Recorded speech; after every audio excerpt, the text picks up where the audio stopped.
Elections जाले आनी आमी NSUआयन सगळ्या कंटेस्ट केल्ले आनी खूबशी फॉर्मां रिजेक्ट जाला म्हणून आमकां आतां कळून आयला आनी ते रिजेक्ट जावपाचें कारण जेन्ना आमी विचारपाक तांकां गेले तेन्ना तेंच्यांनी सांगले की तेंचो पेपर कोणाचो बॅक आसा म्हणून तेंची फॉर्मां रिजेक्ट केला.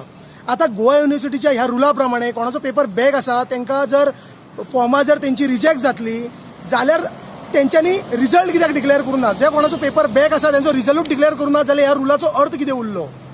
ह्या रुलाचो काय अर्थूच उरूना. सेकंडली आतां जेन्ना इलेक्शन चालू आसतना सुद्दां त्या दिसा सर्क्युलर येवन सुद्दां आतां एग्जाम एक जाली. एक एग्जाम थंय तेंच्यांनी ENE डिपार्टमेंट GECन एग्जामी चालू आसा.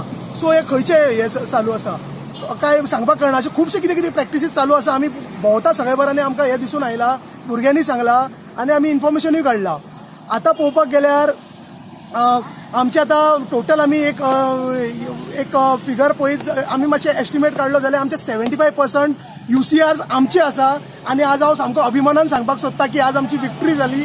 NSUआय गोवाची विक्ट्री जाली. भुरग्यांच्या जेन्युइन आवाजाची विक्ट्री जाली.